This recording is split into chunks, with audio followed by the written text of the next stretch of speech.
heard Christina scream. We Why? both saw the back of a man's head, hurrying out of the tall beach grass on the little hill of sand above my truck. What? Whoa! He had likely been there the whole time, watching us for some reason. Holy frick! I yelled to get lost to the creep. Heck no! I went up looking at something outside. What? I walked over to see what it was they were staring What at. is it? Close enough to see him. A naked, smiling man on the backyard deck, waving. What? Dad then physically moved us back into... Oh man, it has been 2 weeks since I posted a video. 2 freaking weeks. That is too long for me. And I needed to post a video real quick in the urge to post a video last week. But I don't know, I just didn't feel like it. Obviously, I like taking breaks here and there, but the grind is still on. Don't think I'm just lazy and taking breaks, whatever. I be busy with other stuff as well. Trust me, outside of this, I got work, I got other stuff, I got school. So, 3 creepy true beach horror stories. Let's get right to it. Enough time wasted. I don't really go to the beach like that as much as I used to, but why the frick would there be? What, is there a Loch Ness monster? Is there a mermaid in the freaking ocean? Heck no. Okay, let's get right to this video. Remember to hit that like button, subscribe to the channel if you guys are new. Remember, did you lock your locks? Did you lock your vents, windows, your backyard? Did you lock all your locks? Let's get right to it. Oh, heck no. This is gonna be a creepy one. I can tell, bro. I'm already getting goosebumps. I started talking to this girl years back named Christina. We met through mutual friends, and after a while of commenting on each other's Snapchat stories, I decided to just bite the bullet and ask her out on a date. Oh, it was mid-July, so options for things to do were abundant. Namely, the beach and anything outdoors was an option for a first. What, you didn't even meet her up? You don't even know what she looks like? Are you sure? Or like, what's going on? There's a beach by me that allows trucks to drive onto it with proper permits, and I frequently go there still to this day with my pickup truck. It was a night that neither of us had work the next day, so we decided to go to the beach and have a little bonfire with some drinks. Cool. On a weeknight past 8 o'clock, I knew next to nobody else would be on the beach that late. Oh, so heck no. It seemed like a perfect first date in privacy. In privacy? Yeah, definitely it's about to be private. You two alone in the dark, no one's there? Bro, you about to get clucked up at 8 p.m. Only 5 minutes away from me. Come on. So I picked her up, and then we stopped at a 7-Eleven where I bought some firewood and other supplies for the fire. Then we headed straight to the beach. Holy To be honest, I'd never started a fire before that, so I was scared of embarrassing myself. But on paper, it sounded like a good idea. I pulled us onto the trail that leads to the beach. It's a decently long trail, and at one point there's a fork in the path where 99% of people turn right to the main beach, but I often go left because it's a lesser known, smaller but more private section of beach. Nah. We went left, and when we got to the beach section, we were the only people there. I had my brights on and could see basically all the way down the empty beach. Not another truck in sight. I pulled my truck up on a sandhill, then parked it, and we started to unload the truck. I dug a hole with my shovel to place the firewood and some smaller fire-catching sticks, and honestly, I couldn't get a fire to catch. I tried for 20 minutes and couldn't do it, and I called it quits. It was embarrassing, but we laughed about it. So we just chilled in the dark for a little bit, drinking the beers we brought. You what? Who would do this? Please let me know in the comment section down below. Y'all go out of your way to freaking meet up with someone for the first time. For the first time. This is not like you've been dating. This is the first time y'all meeting with up together. Out on the beach in the dark, alone, drinking beer. No lights whatsoever. Do you know how creepy that is? The frick? No. No. Bro, for all I know, that girl could be a witch. That she could be freaking casting incantations while we're drinking the beer. Get the frick out of here. For a while, all we heard was the waves hitting the beach. Heck but Christina was the first to point out that she heard something else in a whisper. What? I started to listen closer, shifting all my attention to that. And I heard what she meant. It was this whistling sound. Not like a bird, it was a person for sure. Christina and I looked at each other with telling faces of how freaked out we were. Oh man. The whistling was extremely close. Since we had no other light, I went into my truck and turned on the headlights. And I heard Christina scream. We both saw the back of a man's head, hurrying out of the tall beach grass on the little hill of sand above my truck. What? Whoa! He had likely been there the whole time, watching us for some reason. Holy frick! I yelled to get lost to the creep. Heck no! I went up the little hill and tried to follow him. Where's my Right Bible? away, I lost sight of him. There was tall beach grass everywhere. He could have been hiding in any of it. I took out my phone to use its flashlight and got on my toes to get a look over the grass. Looking back, I don't even think I wanted to find him, so I don't know why I didn't just get in the car right away and leave. Christina called me back to just get in the car and leave. Then I heard the whistle again. It sounded way too close for comfort, like within 10 feet from me. Run! Christina heard it too, and she once again begged me to come back to the car. I did. I went back down the little hill and started packing the chairs and bags into the bed of my truck. As I was getting into the Bro, you guys made a huge mistake. You didn't even bring a gun with you. You didn't bring nothing. You didn't bring no weapon. You only brought some freaking wood and from a lighter or something. You didn't bring a Glock. You didn't bring nothing with you to protect yourself. No bat, nothing. Are you kidding me? Oh my gosh. I stopped and heard a humming from the same spot. It was clear that this humming in my ear, trying to scare us. We got in the car and I switched my lights off and turned the engine on. I sat there for a few moments, waiting, as if I knew that whoever was in the grass would come look at us after hearing the engine start and lights turn off. And I was right. I turned my lights back on, and for just a brief moment, a man's face could be seen looking through the grass into my truck. The light being turned back on made him hide back in the grass. I was tempted to get out and beat the guy up, but Christina stopped me and convinced me that he may be sick in the head or armed, or both. Are you stupid? Just leave. Man's trying to show up for his girl he just met. You stupid. The whole time looking behind us to make sure we weren't being followed. It was an incredibly tense and scary drive off that beach. With the amount of crazy people out there, I have no idea what that man's intentions were, but nothing about that entire encounter was normal at all. You were about to die for a girl you just met, buddy. You that stupid. When I was younger, my family rented a beach house for a weekend one summer. The house rental was cut extremely short, and this is why. It was our first day there. We went to the beach and then went out to eat for dinner. The sand dunes were very hilly near the house, and that night, my brother Joey and I came up with the idea of sand sliding down the hills. Come on. We found a couple big cardboard boxes in one of the closets. Come on with his violin music. So we cut pieces off the boxes to use as sleds. Our parents didn't mind us going out in the dark as long as we wouldn't stray too far away from the house. Okay. We found what seemed to be the tallest part of the sandhill and started riding down the pieces of cardboard box as if they were sleds. It worked pretty well, actually. When Joey made it to the bottom, I'd say his third or fourth time, he called up to me, "Tyler, what is that?" I didn't see what he meant, so I slid down the hill again and looked at what he was pointing at. What do you mean? It was something in the ocean. It was this black object sticking out. Run upstairs, call your parents. Like, don't try to investigate. In the water. The moon's reflection on the ocean was just enough to see this object, but not know what it is. It looked like something was definitely floating in the water, though. We were a little freaked out and were too scared to go closer and look at what it was.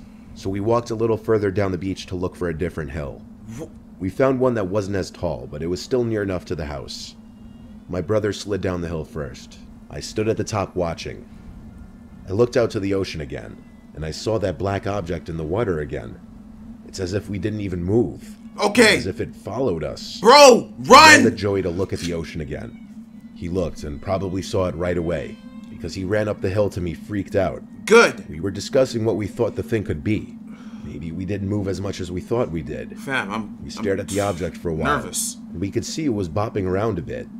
We looked down the beach at the house we were staying at. It wasn't too far away, so we decided to get a closer look at this floating object. Why? We thought maybe it was a dead animal floating in the water. You dumbass! Couldn't have been more wrong. As we got maybe halfway to the water, the black object floating around, bopping in the water, started to rise. What? And we realized it wasn't floating at all. What? A person's body was revealed as they stood up at a towering height, arms now flat at their sides. It was a person's head this whole time. What? We ran to the house and slammed the door behind. Holy frick! Imagine, you're traumatized for the rest of your life, bro. Traumatized for the rest of your life. Just yelling to our parents. Holy. There was no threat from someone going for a night swim, though, even after we said they were following us in the water. Our dad went out to the backyard deck with the lights on and looked around the beach, and when he didn't see anyone, he told us we had nothing to worry about. It wasn't until later that night that we heard our mom scream from the living room as Joey and I were in the room we were sharing. Why? We jumped out of our beds to rush outside and see what it was. What the frick? As we entered the living room, our dad yelled at us to go back to our room, but we didn't listen right away. They were looking at something outside. What? We walked over to see what it was they were staring at. What is it? Close enough to see him. A naked, smiling man on the backyard deck, waving. What? Dad then physically moved us back into our bedroom and told us not to come out.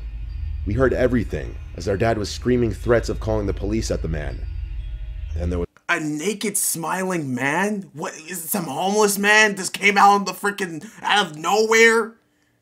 What the yo, your beach house is cursed. Get the frick out of here, never again. There's a loud bang from the glass of the back door, accompanied with the sound of our mom screaming. Our dad yelled at our mom to go stay with the kids. She came into the room and tried to comfort us. Where's your shotgun? Our dad calling 911, all while hearing periodic bangs on the glass. Our dad is not a big guy, and he's far from a fighter, so the chances of him going outside to confront that man himself were slim to none unless it was absolutely necessary. He's screwed! This went on for a few minutes before the bangs stopped and our dad seemed calmer. A bunch of police cars came to the house. There were more police officers in the house than I can remember counting. Damn. My brother and I were asked to describe what we saw on the beach to help tie the whole story together. Our parents to this day tell us that the most likely explanation was a child predator on drugs. It was a very sick and disturbing thing for our entire family to go through. In fact, 12 years later, it's still cringy and disturbing to think back on. And yes, obviously. The obvious answer to the obvious question, did we leave after that encounter? Yes, we did. And our parents got their money back. We ended up staying at a nearby resort so as not to waste the weekend. But obviously, we were all a bit shaken up after that. I would be. What? I'll be traumatized for years. Years to come. Oh my gosh! When I was 20, my girlfriend Stevie and I wanted to go to this local beach fireworks show. Bro, this music is killing, bro. However, this music just makes it way more scarier, bro. It's actually like Mr. Nightmares. Chill with the music. We're just starting the next story. All the main beach parking lots were completely full, and it was absolute chaos trying to find parking. Eventually, we ended up driving further down the road to a less crowded, almost empty parking lot. Okay. People were parked in the lot, sitting on beach chairs in the parking lot, apparently ready to watch the show from there, but Stevie and I didn't want to do that. We walked onto the beach with our blanket and drinks. We had to cross a tunnel under the overpass to get to the beach side, away from the parking lot. The beach was surprisingly empty. Apparently, we were the only ones who thought it'd be a good idea to walk to the main beach. We started our long walk. We walked for literally 20 minutes until the fireworks started shooting into the air. We weren't that close, but it was better than nothing, and we were tired from walking. We had the beach to ourselves where we laid down the blanket. We were literally just making the best of the situation. The fireworks show was decently long. About 10 minutes into the show, I heard voices from behind us. I turned around and saw a few people in the distance. They were standing facing the fireworks. Nothing strange there, probably just more people watching the fireworks show. Okay, maybe. We sat for another 10 minutes or so, around the time the show ended. We were being eaten alive by mosquitoes by that point, so we picked all our stuff up and started speed walking back. We passed a few tunnels, and although they all looked the same, we remembered that the one we crossed had 2 garbage cans right next to the left wall. I could see a young man approaching us from the darkness ahead. What? He greeted us and asked us for help. I slowed my walk, but didn't come to a complete halt, because I was instantly wary of this guy. Yeah. He looked to be one of the guys I had seen in the distance earlier. He was pointing into the tunnel next to him, saying his friend was injured and he needed help. I'm sorry, sir. Your friend's injured in a tunnel? What tunnel, sir? Please explain. Explain yourself. Explain yourself, sir. What do you mean? Your friend's your friend needs help in a tunnel? He's stuck in a tunnel? Why didn't you get help earlier?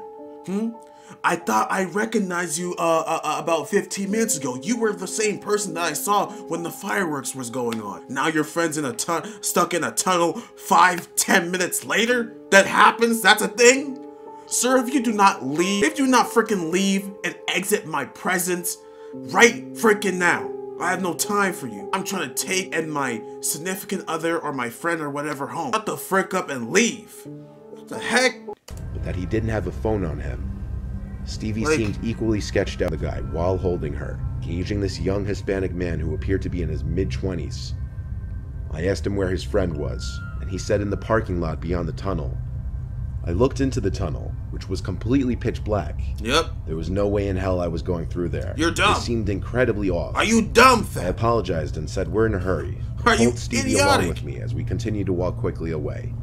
The man's tone changed to more annoyed, angry. Oh. He called me a piece of as we walked away. Sorry. I didn't even turn around to acknowledge. Call the police. I whispered to Stevie to keep walking. I'd look over my shoulder every few seconds, checking if we were being followed by him, and eventually I realized we were. He, along with 2 other people, were tailing us from not far behind. Oh, already run! indicating that the man Haul lied ass! about his Haul so-called ass! injured friend. What the frick? We were about to be jumped. I could feel it. I told Stevie to run ahead to the tunnel with the 2 garbage cans. Yep. I knew if we both ran, that it would probably trigger the group of men behind us to chase us. She moved ahead in a low-key, non-obvious jog. I realized the men behind me were getting closer. Yep. I wanted to give Stevie a little more time to get ahead to the car before I would book it. By the time I'd made it to the tunnel, I turned around again, and the 3 men were almost right on top of me now. One of them started shouting, "Hey, come here." Woo! He was trying to call me, but I couldn't pick up. Haul ass! As soon as I got to the entrance of the tunnel, I felt that they were about to run up to me and grab me, so I booked it through the tunnel, and I heard their footsteps right behind me. I sprinted on the concrete wall barefoot, but I endured the pain in the heat of the moment. Who cares? In fear for my life. Who cares? I made it through the tunnel to the parking lot, which was lit up by streetlights, thank God. And somewhere in the tunnel, the 3 men stopped chasing me. Good. The parking lot was now empty besides Stay 2 in other that frickin' cars tunnel. and my car, which Stevie was already in with the lights on. Caveman looking ass. I ran to get in the car, and I looked back one final time to the tunnel, and saw 2 of the 3 guys standing probably 10 feet into the tunnel, watching. I got in the car, and we drove out of the parking lot and down the parkway, and honestly, I was never so relieved to see the taillights of a traffic jam from the thousands of people leaving the main beach parking lots. Sheesh. I have no clue if we were going to be mugged or murdered, but clearly those people were there that night with a plan. I'm glad we didn't fall for their trap. Yeah, the plan to kill, steal, and destroy. Like, come on. They had the plan to kill your ass, rob your ass, then kill you again. Like, come on. Oh, man, it's good to be back. It's good to be back on these videos. It's good to be back on these videos. No, but seriously, guys, I hope you guys enjoyed this video. I hope you guys enjoyed the content, you know what I'm saying? Once again, I'm sorry that it took me a while to upload again, but I'm back. I'm back now. I hope you guys enjoyed. Remember to hit that like button. Comment down below if have y'all ever had any type of creepy beach story? Some weird men were looking at you trying to rob your ass, or you saw a dead freaking headless man in a freaking in the ocean or something. I don't know. Let me know. Catch you guys later. Take care. Have a great week. Peace.